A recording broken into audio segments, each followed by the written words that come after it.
जिजामाऊली म्हणायच्या, मेला सगळ्या गावाची कामं करतोय, घरची काळी करते करीत नाही. तुकोबाऱ्यांचं एक चरणही असं आहे,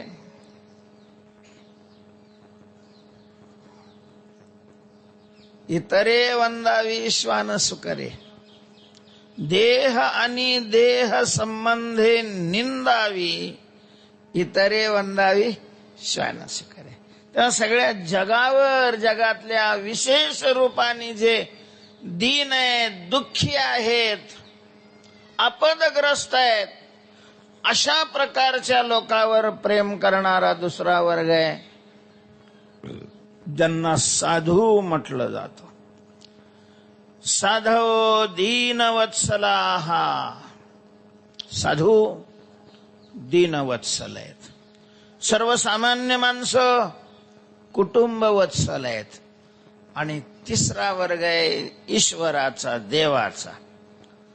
देव कुटुंबवत्सलही नाही आणि दीनवत्सलही नाही. सामान्य सगळ्या जगावर त्याचं प्रेम असलं तरी ते कर्मसापेक्ष असतं. विशेष जर प्रेम देव कोणावर करत असेल तर भक्तावर. भक्ती या अवच्छेदकाने जो संपन्न आहे तो कोणीही असो, कारण भक्त ही जात देवाला प्रेम करण्याकरता बस. याच्यापेक्षा दुसरं कुठलंही अवच्छेदक देव भक्ताकडे पाहत नाही. पै भक्ती एकी मी जाणे, तेच साने थोर न म्हणे आम्ही, भावाचे पाहुणे भलते या, भक्ती एकी मी जाणे, एकी भक्ती मी जाणे. मला फक्त भक्ती माहितीये, अंतरीची घेतो गोडी पाहे जोडी, भावाची देव सोयरा, देव सोयरा, देव सोयरा दिनाचा. भक्ती असेल तर देवाला चोखोबाराय, ज्ञानोबाराय आणि एकनाथ महाराज सारखेच आहेत. भक्ती असेल तर देव सज्जन कसायाच्या घरी मांस विक्रीला मदत करू शकतो. भक्ती नसेल तर मग मंत्र म्हणायलाही तो येत नाही. देवाला फक्त भक्तीची जात माहिती आहे, कारण तो भक्तवत्सल आहे, भक्तवत्सल. तेव्हा भक्तावर प्रेम करणार आहे तो. पण का प्रेम काही दिसत नाही. मग देव भक्तवत्सल आहे अशा प्रकारचं जे विधान केलं जातं त्याला पुरावा काय आहे? कशावरून भक्तवत्सल आहे देव? बरंच प्रेम स्वरूपाने दिसत नाही, हे खरं आहे, पण प्रेमाचं कार्य दिसतं. प्रेमाचं अशा जगात पुष्कळ वस्तू आहेत ज्या स्वरूपाने दिसत नाहीत, पण त्या वस्तूचं काय दिसतं? कार्य दिसत असतं. फारच गरमी पडू लागलेली आहे, गरमी होऊ लागलेली आहे, ती गरमी तरी दिसते थोडी. थंडी दिसते का? थंडी दिसत नाही, पण थंडीचं कार्य दिसतं ना. दुपारी सुद्धा माणसं शेकोट्या करून बसले की समजावं थंडीची लाट आलेली. रात्री कपडे फेकून देतात माणसं, किती भारी भारी आणलेले असतात, चांगल्या जागतिक लेवलच्या शिंप्याकडून शिवलेले असतात, फेकून दे म्हणतात, नाही लागत. तेव्हा या वस्तू स्वरूपाने दिसत नाही, त्यांचं कार्य दिसतं. ज्ञानोबाऱ्यांनी खूप ओव्या लिहिलेल्या आहेत त्याच्यावर. नाना आचार गौरव सुकुलिनाचे, भूमीचे मार्धव सांगे कोंबाची लवलव, नाना आचार गौरव सुकुलिनाचे. तसं प्रेम स्वरूपाने दिसलं नाही तरी प्रेमाचं कार्य दिसत असतं. कार्य काय आहे? कार्य प्रेमाचं. बरंच प्रेमाने मनुष्य वेडा बनतो. प्रेम माणसाला वेड बनवतं, वेड. त्याच्या डोक्यावर परिणाम न होता अशा प्रकारचा तो मनुष्य वेडा बनत असतो. डॉक्टरनी जर सांगितलं की सगळं सगळं सगळं ओके आणि तो वेड्यासारखा करत असला तर समजायचं की त्याच्या डोक्यावर नाही परिणाम झाला, तो वेडा कशामुळे झालेला आहे? प्रेमामुळे वेडा झालेला आहे, प्रेमामुळे. आणि हे प्रेम देवाला वेड बनवतं, कारण देवाचं भक्तावर प्रेम तशा जातीचं आहे. वेडा झाला लाचावला भक्तीशी. पण देवाला वेड झाला असं तुकोबाराय म्हणतात. त्याला तरी काय आधार आहे? तुकाराम महाराज काय MBBS आहेत? देवाला तपासलेलं आहे त्याने. देव वेडा झाला. वेडा झाला मनुष्य हे कळण्याकरता MBBS कशाला लागतो? सर्वसाधारण व्यवहारामध्ये जसे लोक वागतात त्याच्या विरुद्ध एखादा वागू लागला की लोक सहज म्हणतात, अरे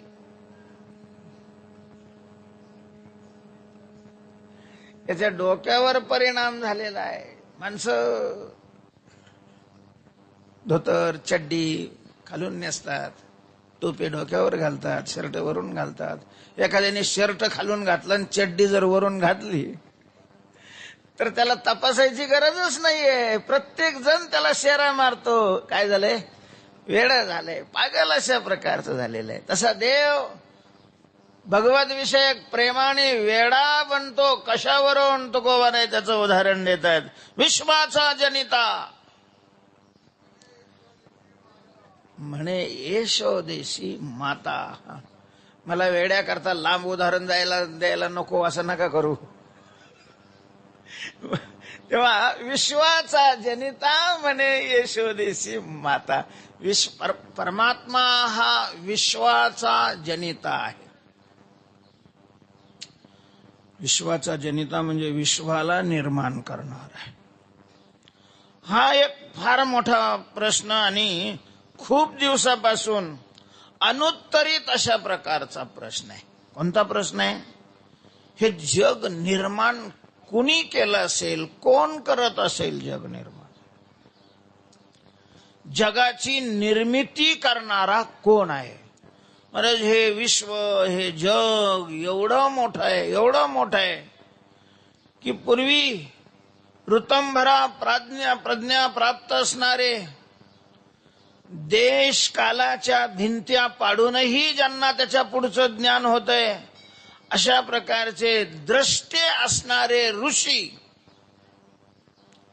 आणि आज वैज्ञानिक संशोधन करणारे, या दोघांनाही विश्वाचा विस्तार निश्चितपणे अजून सांगता आलेला नाही. एवढं मोठं जग आहे.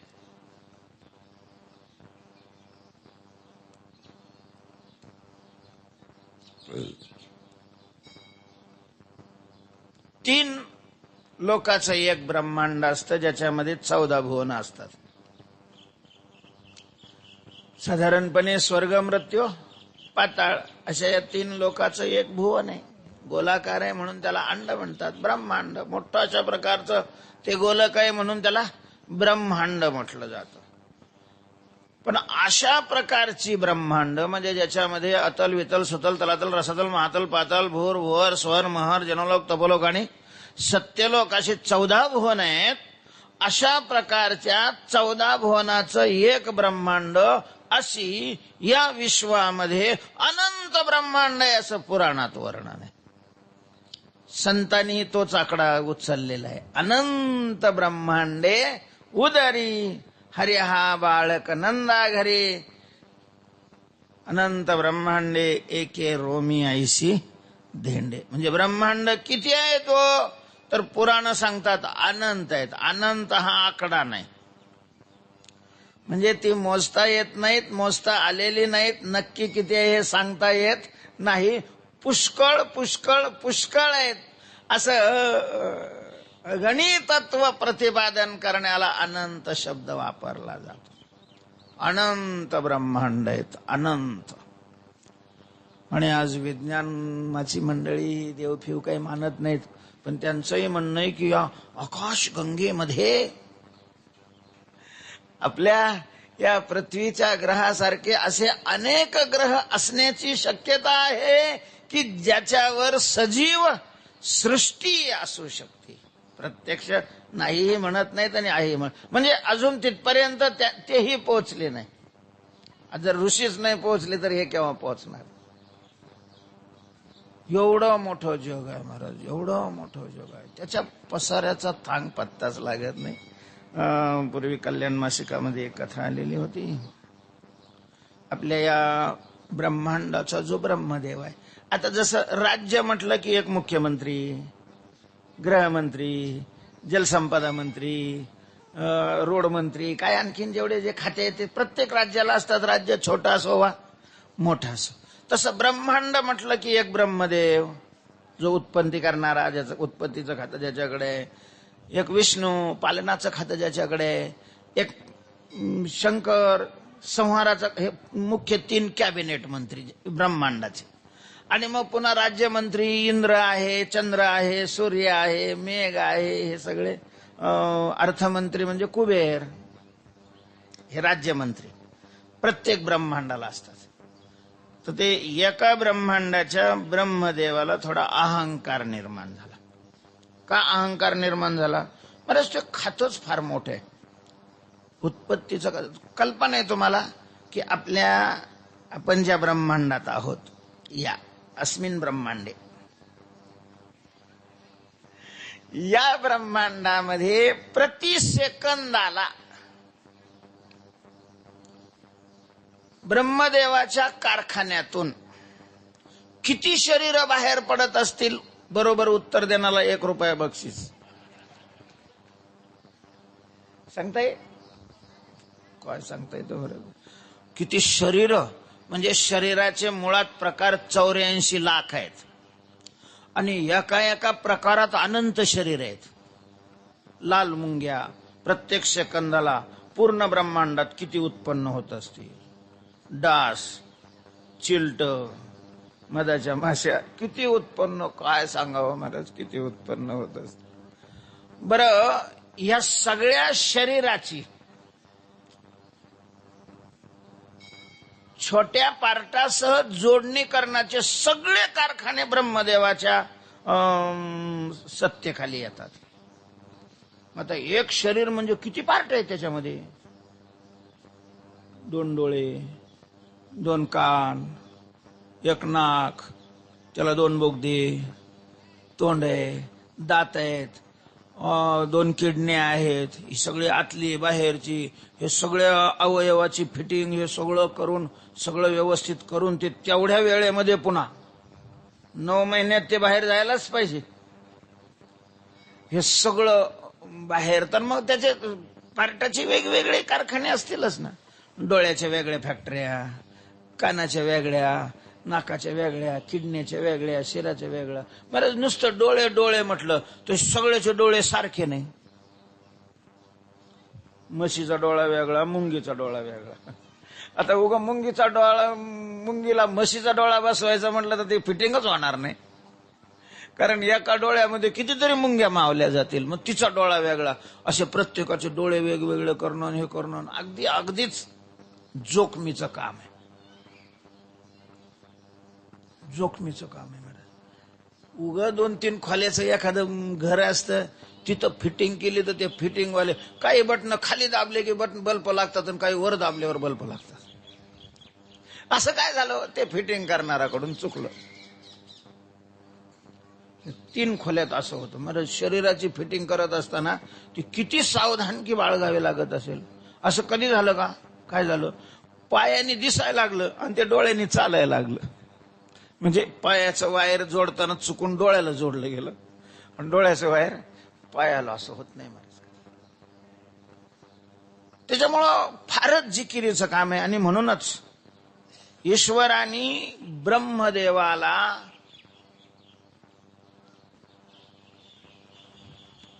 हाय पॉवरच्या 4 मशिनी दिलेल्या आहेत आणि त्या ठेवण्याकरता 4 घरं बांधलेली आहेत वरच्यावर. म्हणजे खाली एकाच पिल्लरवर वर 4. चौतोंड्याचा पोर एक नारे जा. 4 मस्तक आहेत. मस्तक आहेत म्हणजे 4 बुद्ध्या आहेत आणि त्याही पॉवरबाज अशा प्रकारच्या. कारण त्याचं कामच तेवढं मोठं आहे, त्याच्यामुळं त्यांना तेवढं द्यावं लागलं. आणि एवढं सगळं त्याच्या हातात असल्यामुळं साहजिक थोडासा अहंकार निर्माण झाला. काही नसतं म्हणत तरी अहंकार निर्माण होतो. काहीच नसतं, उगाच दीड बोल येतो. नाही तर एखादं टिपण ह्याचं काही त्याचं काही घेऊन पाठ केलेलं राहत तरी अहंकार येतो. मग आता एवढी मोठी सत्ता हातात असल्यानंतर अहंकार निर्माण होणं काही विशेष आहे असं काही नाही. त्याला अहंकार निर्माण झाला. त्याला वाटलं एवढं आपण चोख काम करतोय, पण आपल्या बॉसचं कधी प्रशस्ती पत्रक नाही, कधी सन्मान नाही, कधी सत्कार नाही, काहीच नाहीये. काही करत नाही. महाराज शाळेत जाऊन पसरतात तरी 4-2 वर्षाला त्यांचा वेतन आयोग वाढतो. आणि आपण एवढं काम करतो, पगार वाढ नाही, काही नाही, काय नाही. जरा आपली काय ताकद आहे दाखवूनच देऊ म्हणून त्याने केला रजेचा अर्ज. माननीय विश्वाधिपती अर्जदार ब्रह्मदेव काय असेल ते, काय कुलकर्णी भोसले काय असेल ते, मला नाही नक्की माहिती त्याचं आडनाव काय ब्रह्मदेवाचं. विषय रजेबाबत माझा मूड बरोबर नसल्यामुळं. हे मूड नेमकी काय भानगड आहे काय कळतच नाही. ज्ञानेश्वरीमध्ये मूड शब्द आलेला आहे, पण तो वेगळ्या अर्थाने आलेला आहे. मुडाहुनी बीज काढिले मग ते निर्वाळी भूमी पेरिले. तर ते मूड बरोबर नसल्यामुळं मला 4 दिवसाची रजा मिळावी म्हणून अर्ज करत आहे. तो अर्ज दिला पाठवून त्यांनी. आता ते भगवंतानी पाहिला तो अर्ज. आता त्याला काय त्याच्या लक्षात आलं की ह्याला अर्ज म्हणजे काम नाहीये, पण काय आलाय अहंकार. आणि मग देवाला तो अहंकार लगेच जमत नाही महाराज. कोणाला कशाची अलर्जी, कोणाला कशाची अलर्जी. आमच्या पांडुरंगाला अहंकाराची अलर्जी. तिळ मात्र जरी होय अभिमान, मेरो तो समान भार देवा. झालं त्याचं अहंकाराचं ऑपरेशन करण्याकरता भगवंतानी मायेला फोन केला की आपल्याकडे स्टॉकमध्ये जेवढेही ब्रह्मदेव असतील तेवढे घेऊन या. ब्रह्मदेवाने अर्ज पाठवला आणि खोलीच्या बाहेर आला. बाहेर आला तर त्याला आश्चर्य निर्माण झालं.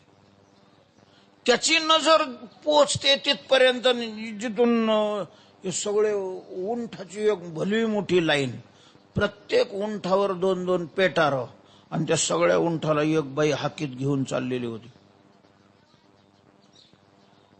ब्रह्मदेवाचं 4ही डोके एकही चालाना गेलो. 4ही मसनी बंद पडल्या की हे उंट नेमके कोणते आलो. आपल्या तर आपण तरी हे निर्माण नाही केलेले आणि हे आले कसे. आपल्याशिवाय दुसरं तर कोणी निर्माण करत नाही, आणि हे आपण तर निर्माण केलेलं नाही आणि हे आले कुठं. त्याला कुतूहल निर्माण झालं. तो घाईमध्ये त्या बाईजवळ गेला. ओ देवी, ओ देवी. ए बाबा गप, मला वेळ नाही आहे. मालकाचा हुकूम आहे की लवकर माल घेऊन या. अरे पण चालता चालता सांगा ना. उभं राहून नका सांगू. चालतो मी तुमच्या बरोबर, पण माल काय आहे या घोडे म्हणजे उंठाच्या पेठाऱ्यामध्ये, आणि मालक कोणी कशा करता सांगितलंय. मग तिनं चालता चालता सांगितलं की कोण्या ब्रह्मांडाच्या एका ब्रह्मदेवाला अहंकार झालाय म्हणे. तो म्हणे हे तो आपल्याकडे चालत. आणि त्यांनी रजेचा अर्ज पाठवलेला आहे. त्याला कायमची रजा देण्याकरता मालकाचा हुकूम आहे की आपल्याकडे स्टॉकमध्ये असलेले ब्रह्मदेव पाठवून द्या. हे सगळ्या पॅटर आहेत, एक एक ब्रह्मदेव. तसाच पळाला तो आणि पुन्हा तो अर्ज मागे घेतला. आता चांगला मूड आलेला आहे, आता मी काम करतो म्हणून. महाराज ज्या विश्वामध्ये स्टेपण्या म्हणून एवढे ब्रह्मदेव आहेत, ते विश्व असेल किती मोठं याची कल्पनाच करवली जात नाही. अशा प्रकारच्या या सगळ्या विश्वाची निर्मिती कुणी केली असेल याविषयी फार मोठ्या मोठ्या बुद्धिवानाला सतत हा प्रश्न सतावतोय. कुणी निर्माण केले असेल. काहींनी सांगितलं की कुणी भिनी नाहीये, हे स्वभावताच निर्माण होत आहे. गगनीचा चांदवा कोणी ओढीला केधावा, पवन हिंडत असावा हे कवनाचे मत. रोमा कवनवरी पेरी, सिंधू कवनभरी. स्वभाववादी ज्याला म्हणतात, निरीश्वरवादी नास्तिक लोकांचा हा वाद आहे. स्वभाववाद काही कोणी निर्माण नाही केलं, हे सगळं आपोआप तयार होतं. पण महाराज आपोआप आपल्या बापाच्या मालकीची जागा, त्याच्यात घर बांधलेलं, त्या घरामध्ये आपलीच असलेली एखादी वस्तू पडलेली असेल तर ती आपोआप तिथून हलत नाही, त्याला कुणीतरी उचलावं लागतं, अन्यथा ती तशीच पडलेली राहते. आता काय असतं, साधू मंडळी सगळी विरक्त असतात, कुठेही आसक्ती नसते, कुणाच्या तरी धर्मशाळेत राहत असली तरी तिथं आसक्ती नसते, राहण्याचा फक्त सगळा फायदा घेतात. मग तिथं त्या धर्मशाळेतली एखादी जर वस्तू पडलेली असली ना दारात, तर ती वस्तू महिना तिथंच पडलेली असते महाराज. हो, हे बाजूला नाही केलं, कोणाची काय माहिती, आपण कसं काय बाजूला करतो, ठेस लागलेली चालते पण बाजूला नाही करत. अशी जड वस्तू सुद्धा जर कोणी केल्याशिवाय अशा प्रकारचं निर्माण होत नाही, तर हे सगळं जड चेतनात्मक विश्व, ज्याच्या मनानेही चिंतन करता येत नाही, हे सगळं विश्व आपोआप निर्माण होतं असं म्हणणाऱ्याची क्यू करावी वाटते कोणाला. आपोआप नाही होऊ शकत, नक्की कोणीतरी निर्माण करत असला पाहिजे. मग कोण करत असला पाहिजे? काहींनी प्रकृती कारण मानलेली आहे. प्रकृती शब्दाचाच अर्थ काय आहे? कारण असं आहे. संख्यांनी प्रकृती मानली.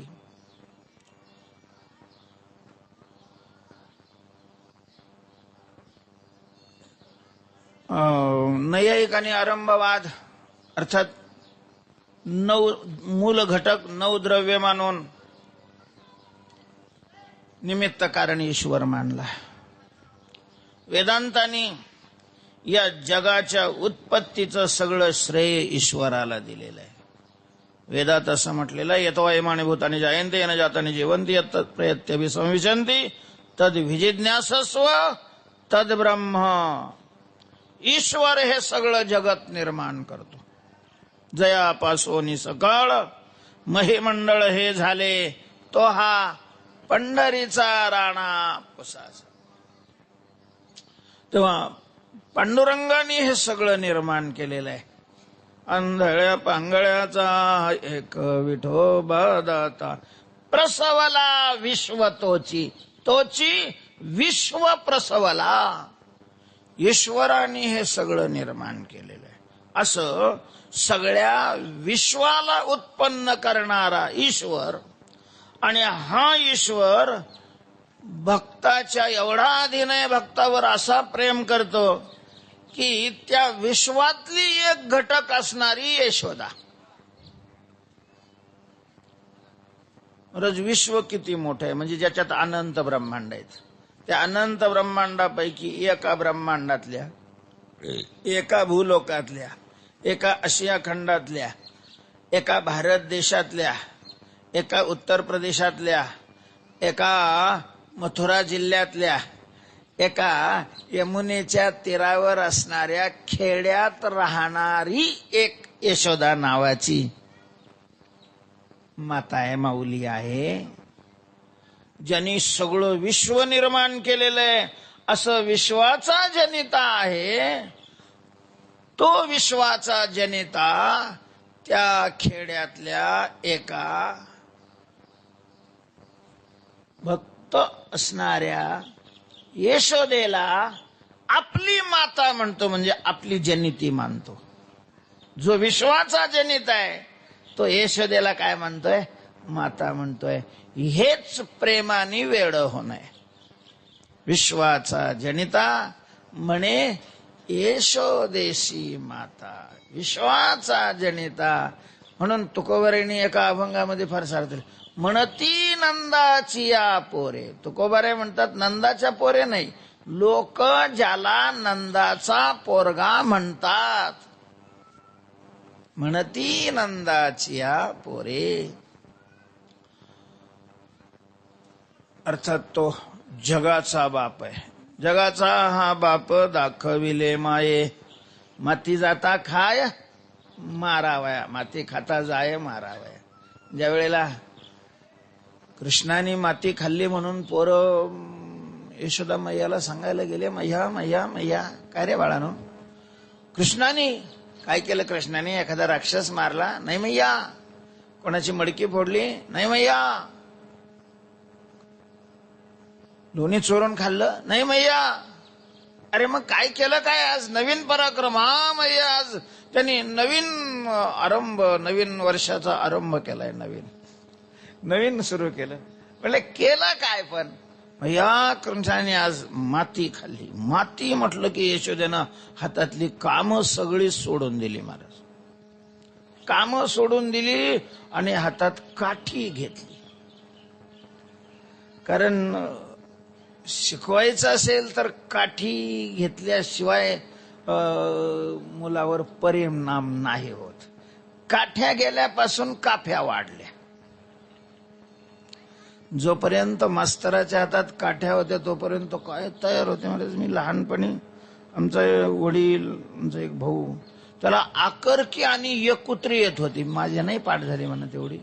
आकरकी यकुत्री, आकरकी यकुत्री म्हणजे 11 गुणिले 11, 11 11, 11 12, 11 13, 11 14, 11 98, 11 99, 11 21 98, 21 99 अशी 100 पर्यंतची उजळणी.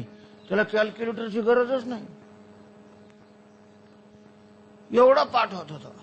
आणि आता 2 अंकी असलं तरी ते म्हणते थांबा थांबा ते कॅल्क्युलेटर आणले. का? त्याचं कारण आहे छड्या गेल्या. पूर्वीची म्हणच होती, छडी लागे छम छम विद्या ये घेऊन. आता एखाद्याने मारलं की त्याच्या विरोधात लगे केस होते. कारण केस करणारे हे सगळे काफे करूनच तिथे गेलेले. असं वाटतं मला, असं मला वाटतं बा. चुकीचं असेल तर आपली माघार आहे, तसं काही नाही.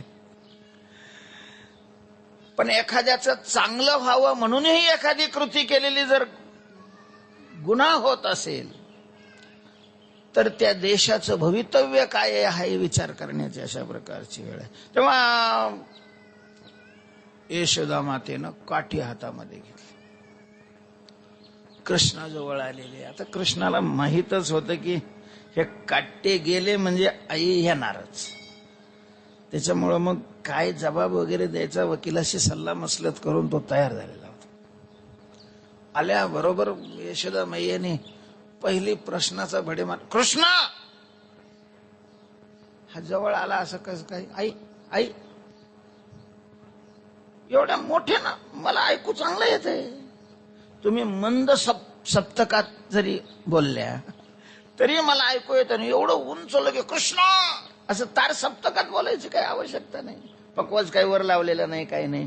कृष्णा असं म्हणलं तरी मी आई म्हणेन ना.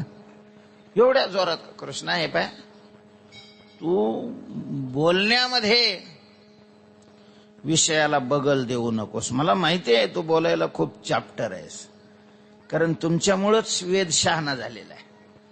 कीर्तनकार हे तुमच्यामुळेच गुलगुल गुलगुल बोलतात. मला बोलण्यात तुम्ही शहाणे हे माहिती आहे पहिलंच. मी आता तुझ्या बोलण्यात येणार नाही. माझ्या प्रश्नाचं नीट आणि सरळ उत्तर दे. तो म्हटला, आई नीट म्हणजे सरळ आणि सरळ म्हणजे नीट आहे. ही द्विरुक्ती एकाच अर्थाचे 2 शब्द घालून तू दोष का बरं केला द्विरुक्तीचा? कृष्णाने त्याचा हात, यशोदेने हात झिरकाडला. कृष्णा मी विचारते त्या प्रश्नाचं उत्तर दे, बाकीचं काही बोलायचं नाही. जी आई साहेब बोला, काय प्रश्न आहेत? प्रश्न गाथ्यातले आहेत की ज्ञानेश्वरीतले? कृष्णा तू पहिलं हे सांग की तू माती खाल्ली का? कृष्णाने विचारलं, आई मला थोडस या प्रश्नाचं स्पष्टीकरण हवंय. तू विचारलंस की तू माती खाल्ली का? तेव्हा याच्यात 2 प्रश्न निर्माण होतात. माती का खाल्ली हा एक प्रश्न, किंवा माती खाल्ली का हा दुसरा प्रश्न. म्हणजे नेमकं तुला काय विचारायचंय? खाल्ली का हे विचारायचंय का खाल्ली हे विचारायचंय? नाही, अगोदर खाल्ली का हे विचारायचंय. कारण पोरांनी सांगितलं की तू माती खाल्लीस.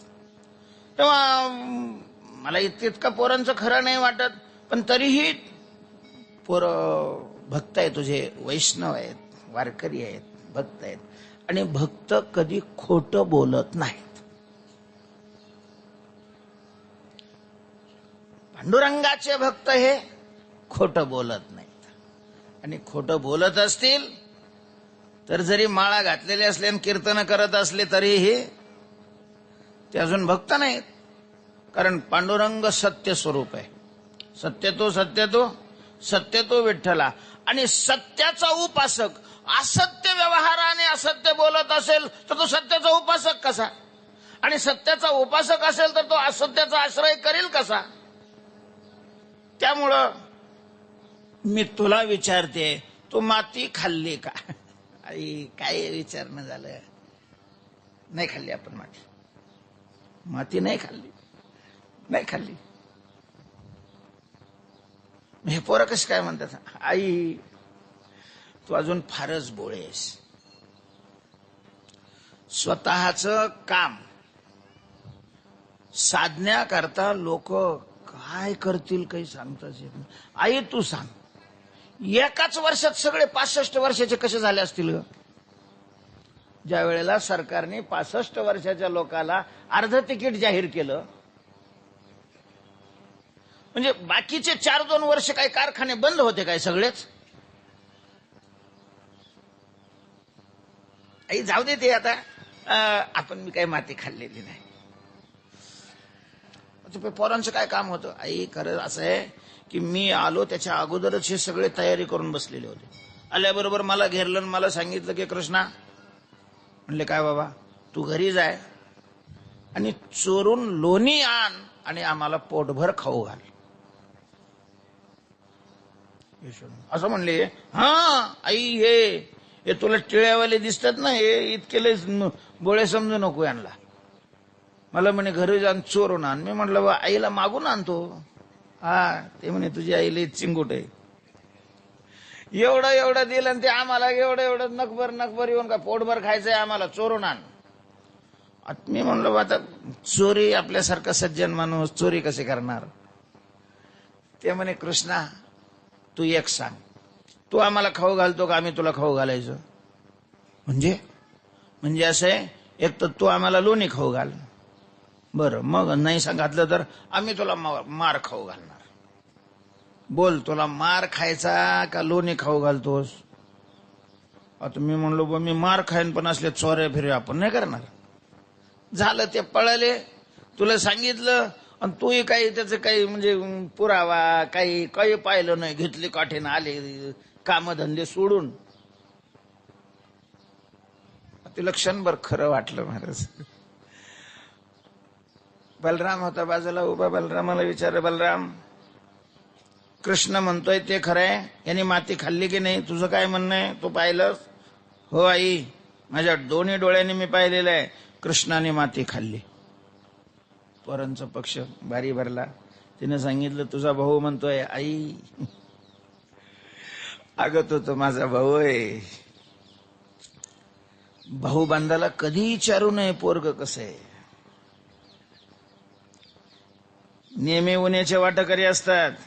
आई तुला माहिती नाही, हा बळ्या सतत मला पाण्यात पाहतो. तू केव्हा मला मारशील याच्याकरता तो सतत प्रयत्न करतोय. आणि तू त्याला विचारायला लागली, तो कसं काय बोलणार आहे? तू सतत तुला पाण्यात पाहतो. विचार त्याला, का रे बळीराम तू याला पाण्यात पाहतो? तो म्हणे तो पाण्यातच राहतो, तर मी कुठं दुसरीकडे पाहू?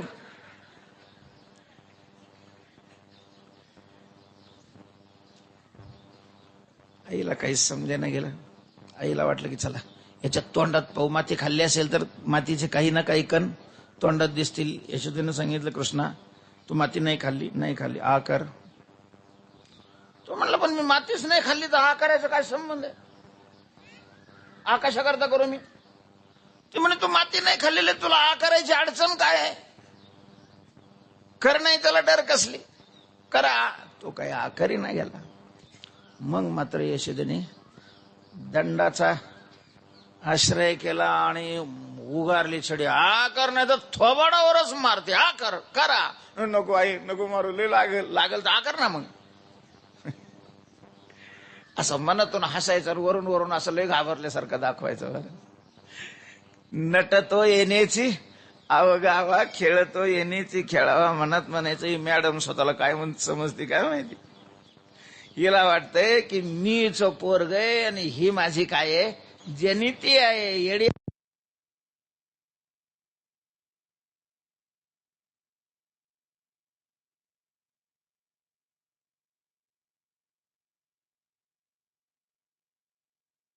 ती समजतेच. आणि हे नुसतं तोंडाने नाही म्हणलं, स्पष्ट प्रयोगातून दाखवून दिलं. आ केलं आणि यशोदेने आत पाहिलं, त्याच्या आत सगळं महाराज 14 भुवन यशोदेला पाहायला मिळाले. यशोदा घाबरून गेलेले, चक्कर येऊन खाली बसली. अशा प्रकारे मग चक्कर आल्यानंतर भगवंतांनी पुन्हा तिच्या गळ्यात हात मारला, तिच्यावर कृपा केली, तिची चक्कर गेली, तिनं डोळे उघडले. कृष्णाने सांगितलं, आई मी नाही ना खाल्ली माती. यशोदेनं मग पान सुद्धा उलटलं नाही, मला सही करून दिली. हा नाही कृष्णा, तू नाही खाल्ली. मला आई म्हणायचं. जग ज्याने निर्माण केलेला आहे तो परमात्मा यशोदेला आई म्हणायचं. आई घराकडे चाल, मला जेव घाल. आई नको ग, गात्यात आहे की नाही मला नाही माहिती ग. तेव्हा आई यशोदेला जो जगाची आई आहे, पिताहमस्य जगतो माता धाता पितामह वेद्यम पवित्रम ओंकार, अशा प्रकारचा जगाला उत्पन्न करणारा हा परमात्मा. पण यशोदेला आई म्हणतो का? यशोदा भक्त म्हणून जगाला निर्माण का. पण जर जगाला याने निर्माण केलं तर कच्चं मटेरियल कुठलं वापरलं? शेवट वस्तू निर्माण करायची तर त्याला कच्चं मटेरियल तर लागतं की नाही. जगाला निर्माण करण्याचं साधन काय होतं याच्याजवळ? कुठल्या साधनाने जग निर्माण केलं? शास्त्र सांगतंय जगाला निर्माण करण्याकरता याच्याकडे साधन संकल्प आहे. संकल्पाने तो ह्या सगळ्या जगाची निर्मिती करतो. त्याचा संकल्पची झाला त्या प्रसवता. हो, एकले नकंठेची म्हणून या येणे केली निर्माण 14. एकोहम बहुशा, मी पुष्कळ व्हावं अशा प्रकारचा ईश्वराने केलेला संकल्प. आणि त्या संकल्पामध्ये, संकल्प म्हणजेच माया, त्या मायेने अशा प्रकारचं हे सगळं जग निर्माण केलेलं आहे. मायेच्या द्वारा मयाध्यक्षेण प्रकृती सूयते सचराचरम हेतुनानेन कौंतेय जगद्विपरिवर्तते. जगाचा जनिता परमात्मा आहे. जग देवाने निर्माण केलेलं आहे. नाही महाराज कोणी निर्माण करू शकत. आपल्याला जगातल्या बारीक सारीक गोष्टी कळतही नाहीत, निर्माण करण्याचा प्रश्नच नाही. जीव जगाची निर्मिती करू शकत नाही, कारण जीव अल्पज्ञ आणि अल्पशक्तिमान आहे. उत्पन्न करण्याकरता त्या कार्याचं पूर्ण ज्ञान असावं लागतं आणि कार्य निर्माण करण्याची शक्ती असावी लागते. शक्ती आणि ज्ञान या दोन साधनांनी जो युक्त आहे तो उत्पत्तीचं कार्य करू शकतो. एखाद्याला घर कसं बांधावं याचं ज्ञान असेल पण बांधण्याकरता शक्ती नसेल, नाही बांधू शकत. एखाद्याकडे शक्ती आहे पण जर ज्ञान नसेल तरीही त्याच्याकडून ते कार्य होत नाही. कार्य होण्याकरता या दोन्ही गोष्टी लागतात. तेव्हा जगाची उत्पत्ती करायची तर जगाचं ज्ञान पाहिजे. जीवाला जगाचं पूर्ण ज्ञान. सगळं जग ज्या सोडून व्यष्टी दृष्टीनं आपलं शरीर, ज्या शरीराला आपलं मानतो, किती काही फोटो काढतो, पत्रिकेवर टाकतो, त्या शरीराचंही महाराज आपल्याला सगळं ज्ञान नसतं. या शरीराचा आत काय काय घटक आहेत, कोणता कशाला जोडलेला आहे, कोणता काय जोडलेला आहे, आपल्याला एवढंच माहिती असतं. भूक लागलं की खाल्लं, झोप लागलं की पसरला. आहार निद्रा भयमैथुनंच सामान्यमेतत् पशुभीर नराणां. डॉक्टर लोकांनी अभ्यास करून त्याच्यातलं थोडंफार ज्ञान करून घेतलेलं असतं. ते फक्त स्थूलाचं ज्ञान असतं, त्यांना सूक्ष्माचं ज्ञान नाही.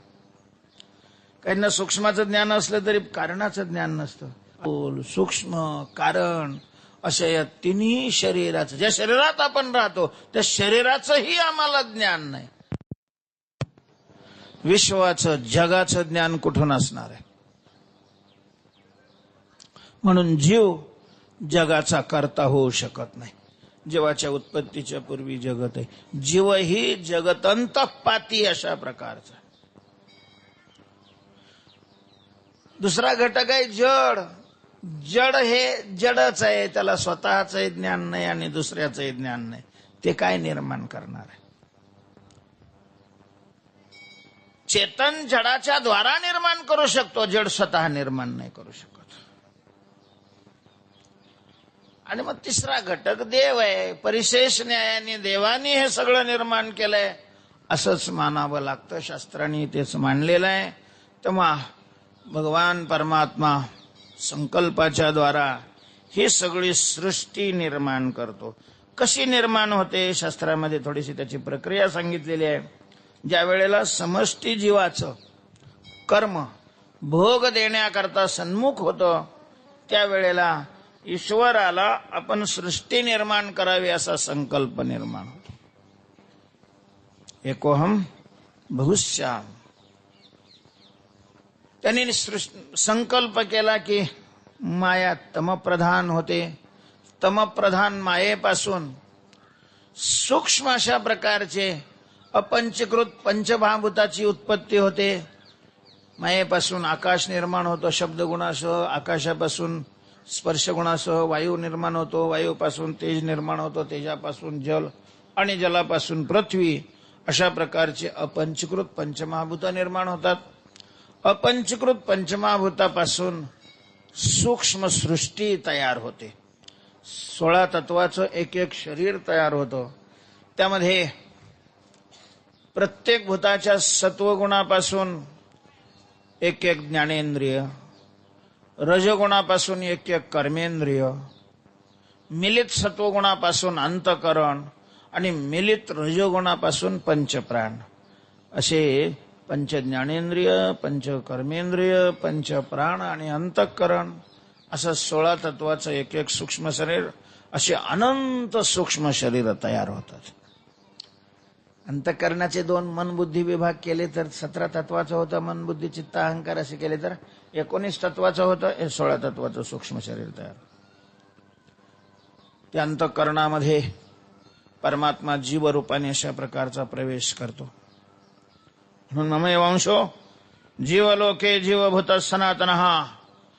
पण सूक्ष्मामध्ये भोग नाही आणि कर्म भोग देण्याकरता सन्मुख झालेलं असतं. म्हणून भगवंताच्या संकल्पाने त्या सूक्ष्म अपंचकृत पंचमहाभूताचं पंचीकरण होतं. पंचकरणाचा एक प्रकार असा आहे की प्रत्येक भूताचे 2 भाग होतात. द्विधा विधाय चैकैकम. आकाशाचे 2, वायूचे 2, तेजाचे 2, जलाचे 2 आणि पृथ्वीचे 2 विभाग होतात. एक अर्धा विभाग तसाच पूर्ण राहून एका अर्ध्या विभागाचे पुन्हा 4-4 तुकडे होतात.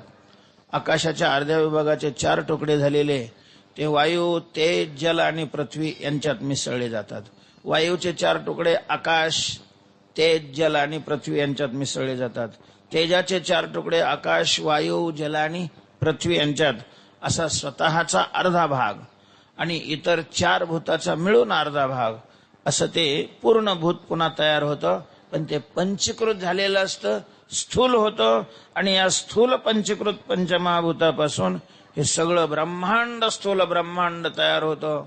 त्याच्यामध्ये 84 लाख प्रकारची शरीरं आहेत. त्या स्थूल शरीरामध्ये सूक्ष्म शरीराने प्रवेश केला की ते चेतनासारखं अशा प्रकारचं हालायला लागतं, बोलायला लागतं, पाहायला लागतं, खायला लागतं. तोपर्यंत त्याला आला आला अशा प्रकारचं म्हणतात.